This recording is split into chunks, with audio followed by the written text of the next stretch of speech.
to delay Brexit until at least the end of June during a third consecutive day of voting in Parliament. Several cabinet ministers and over half of the Conservative Party voted against Theresa May's motion, but the Prime Minister managed to see off an attempt to give Parliament control of the process. And the EU responded shortly after the vote, saying it'll be for all 27 member states to consider the request and that the reasons and duration of a possible extension will be taken into account. And a quick bit of breaking news to bring you that's just come into us in the last few minutes. The former Liberal leader, Lord David Steel, has been suspended from the Liberal Democrats tonight. This follows evidence that he gave to the inquiry into child sexual abuse about Cyril Smith, in which he said he'd had a conversation with the former MP about claims of child abuse. That's news in the last few minutes that Lord David Steel has been suspended from the Liberal Democrats tonight. Hello there, you're watching the Press Preview. Our first look at what's on the front pages as they arrive. Over the next half an hour, we're going to be seeing what's making the headlines with the Associate Director for the Institute of Economic Affairs, Kate Andrews, and the Chief Leader Writer for The Observer, Sonia Sodha. So I hope you've got your Brexit hats on. We do. There's going to be taking it off. Never taken it off. Very fair. OK, well, let's take a look then at the front pages. And Brexit abounds, as you would expect.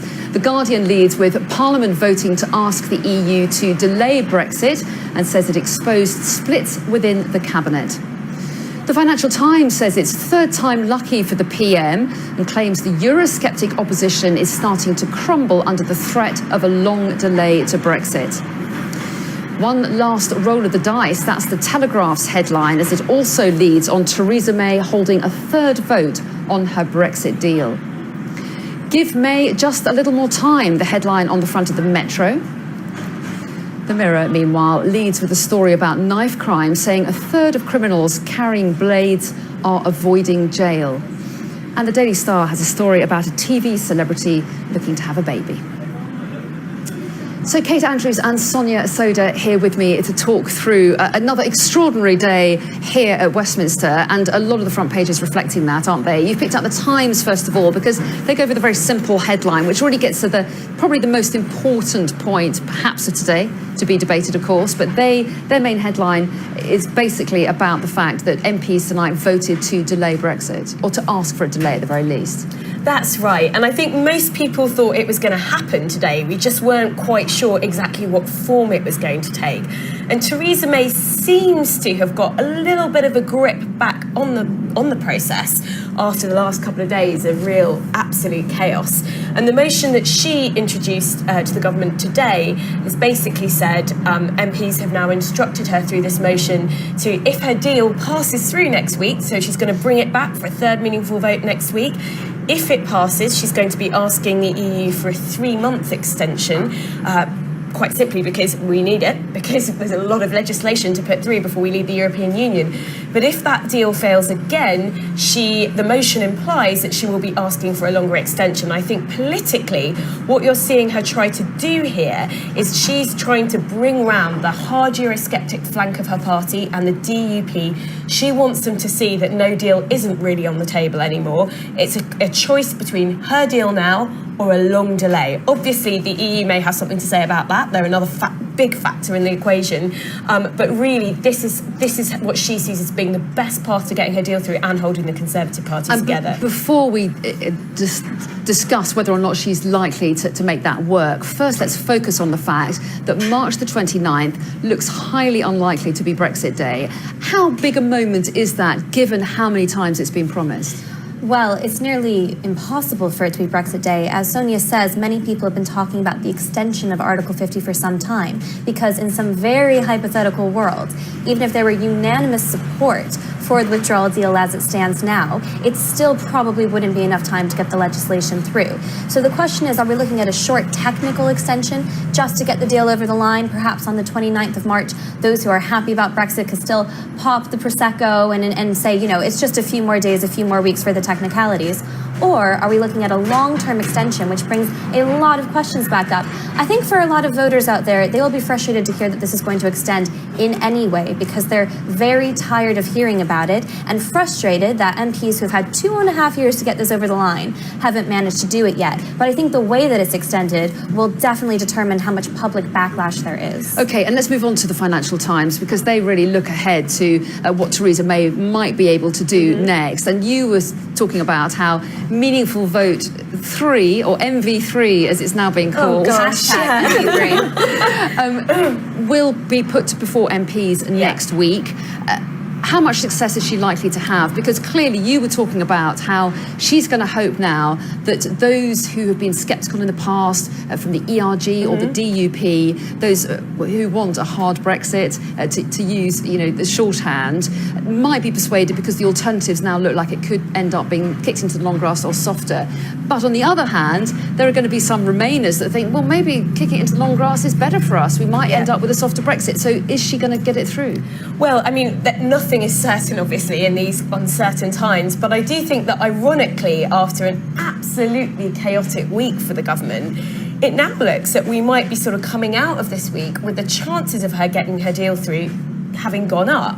And I personally would rate it at more than 50%, I think it's more likely than not. Certainly, if not next week, then the week after. There is talk that she will bring back the deal again for a Meaningful Vote 4. So I think it's more likely than not than we see it go through in the next kind of couple of weeks. That said, there is still a huge amount of uncertainty in the air. And as you said, Anna, I think there is a real question mark. I think most of her hard Eurosceptic flank of her party will come round if they start to see this as a very real choice between either her deal or a very long extension.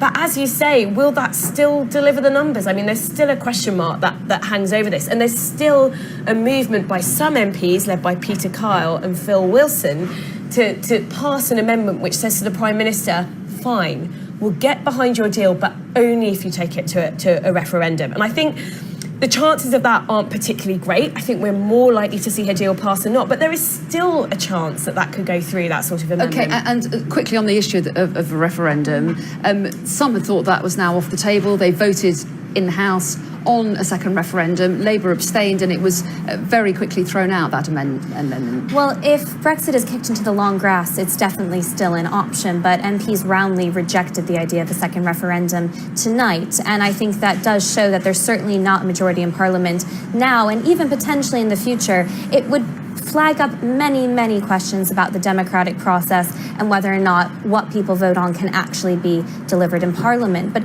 it's interesting that the Financial Times is relatively positive in its outlook for May. I think it would be far too generous to say that she's constructed it in this way, that this was any kind of grand master plan. But the reality is that those Eurosceptic MPs really are now looking at a situation where no deal is still a possibility, but it seems less and less likely. Well, yes, and we'll come on to the rather chaotic nature and course journey that she had to go along in order for her to get to this position. But let's just quickly take a look at the Metro's front page next. Their headline is "Give May just a little more time," and they also, in their little bullet points, they say out by June the 30th if MPs back a deal next week, otherwise lengthy delay in the hands of the EU. And they meet on Thursday, of course, the EU Council. Yes. So it'd be interesting to hear whether they unanimously back any kind of extension. And yeah, I think that's right. And I think if her deal goes through, I think absolutely they will grant a short 3-month technical extension. I mean, it would not make sense not to do it, given that time is needed to get that legislation through. But I think the real question is, if the Meaningful Vote doesn't get passed next week, would they grant a longer extension if we ask for it? And we're seeing mixed noises from the EU actually on this. So we're seeing, for example, Donald Tusk actually really soften the position on the idea of a long extension, even if we don't have an exact plan for what's going to happen. But we've seen other people like Guy Verhofstadt, for example, take a sort of much more hardline view. You're only going to get an extension if there is a concrete plan, like for a referendum or a general election. Okay, I want to move to The Guardian because they kind of reflect some of the complicated twists and turns today, which show that how close Theresa May came to losing control in Parliament, and also focus on the fact that many in her cabinet, 8 in her cabinet, voted against the government motion. Even the chief whip abstained. So it looks like she might be in a stronger position tonight than she was last night, and yet she was very close to losing control altogether. Oh, absolutely. This is hanging on by a thread. It's very clear that the cabinet is divided, Parliament is massively divided, and the public is divided. And there has yet to be that unifying moment where MPs can come together for the good of the United Kingdom to get this over the line. And I think what you're also seeing in the cabinet, I mean, is even some flip-flopping within moments. The Brexit secretary defending the position of Theresa May, the debate, didn't he? And then voting against it. So, I mean, really remarkable things that are going to make for a great book one day. But it is holding on by a thread. I think the reality is that while there's not a clear majority in Parliament for much of anything, it's hard to have meaningful change. And to go back to that Metro headline, just give May a little bit more time. The question is time for what? And then under what circumstances, what's going to change if meaningful vote 3 or 4 doesn't go through? What's going to change in that period of time? And that is the big question mark I think everyone, including the MPs who know most about this, are struggling to answer. And would you agree? I mean, how weak or strong do you think Theresa May is tonight? Well, I think that's a really interesting question, because I think we should separate the question of Theresa May's leadership of the Tory party and the country and her deal. So I think one thing that's interesting about this is perhaps the chances of her deal going through have gone up, but I don't think her chances of clinging on as Prime Minister for too much longer have gone up. And that's because, you know, people in her party, from both sides of her party, whether it's the more softer kind of Remain side or the Eurosceptic right, they're keeping her in position to sort of keep stability for now. And certainly the people to the right of her in her party just want her to deliver Brexit and then leave. And then they want to take control of the party and shape what the future relationship that the UK has. That's the big prize that they really play She for. continues to offer free votes, because if she doesn't, it puts the cabinet at fundamental risk. And they might well vote against her. Absolutely. Okay, we're going to take a break right there. Lots more to talk about after the break, including the Mirror says that a third of criminals carrying blades are avoiding jail. We're going to be talking about that in just a moment. Mirror, interestingly, focused on knife crime. Obviously, it's been an issue that's been talked about a huge amount because of the apparent rise in the number of stabbings. Knife thugs cheat justice, and we'll talk about the substance in a moment. But first of all, I noticed that they've relegated Brexit up to the top right-hand corner there. Quite an interesting decision, given that today MPs have voted to ask for a delay. It is, and I wonder if the thinking behind it was we've had a lot of Brexit front pages this week. Perhaps our readers are looking to read about something else that's going on in the country, and then perhaps that's why they've gone with this story. Because I think, you know, Brexit is obviously incredibly important. It's going to shape the future of our country for many years to come. But a lot of the reporting on it necessarily has been quite procedural, quite Westminster focused. And so perhaps the Mirror just decided they wanted to do something different. Absolutely, and it's a very big issue, isn't it? How is the Daily Mirror treating it tomorrow? So they're flagging up that more than a third of, they use the word thugs, I might take some issue with that, repeatedly are charged with carrying blades and avoiding jail. And it's coming in the context of a 2 strikes then jail policy that was brought in 2015. Now, the reality is that a lot of people carrying weapons do deserve the title thug. So we have a very serious issue, especially here in the capital. A lot of kids going into gangs, being given these weapons, and being forced into a lifestyle that, if they had more education, more opportunities, more resources, they probably wouldn't be choosing for themselves. And actually, one of my concerns about putting young people behind bars is that they're significantly more likely to reoffend. Absolutely. So I think what this story really highlights is that if you are found guilty of carrying an offensive weapon, you need to be helped. You need to be monitored, and you need the resources to overcome that. For some people, that will be jail time. I'm not convinced for everybody it is. And there are some young people who will be carrying a weapon for defensive purposes rather than offensive purposes, weren't there? I mean, should that be taken into account at all, or is it difficult to prove? Well, I think it absolutely should be taken into account. I completely agree with what Kate said. And I think some young people are carrying knives simply because they don't feel safe without them. And that's one of the terrible things about this issue. It's kind of a self-fulfilling prophecy, as it were. It kind of makes itself worse once young people feel in danger. And imagine what it must feel like to be walking down, you know, one of your local streets as a 16 or 17-year-old and know there are rival gangs out there who may pose a threat to your life. It must be incredibly scary. So I think, you know, it's all very well and good to talk about jail, but what you've got to do is talk about how do you prevent this issue in the first place. Yeah. And we've seen huge cuts to policing, cuts to youth services. It's going to be much more focus on prevention. That's right, and a huge, wide discussion, which we'll have to have another time because we don't have much time. One more story that you spotted, eagle-eyed, on the front page of the Financial Times. It's just the news in brief. Bad news for Donald Trump. Yeah, talk us through what it's saying. It's about the He wall. had some bad news for Brexit today, which he happily delivered, but a Republican-led US Senate has voted to block his declaration of emergency funding to build his border wall. Long story short, thankfully, the Republicans have come to their senses and thought that the U.S. Constitution and the way that we use our powers is more important than any short-term policy to build this border wall. So you actually have a situation where the Republicans, his own party, are pushing back on him from stopping him from using these emergency funds.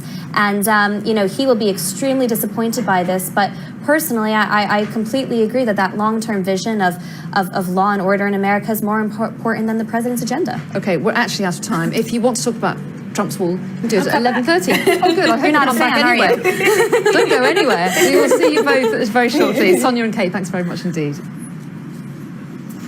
Let's take a look at the weather then.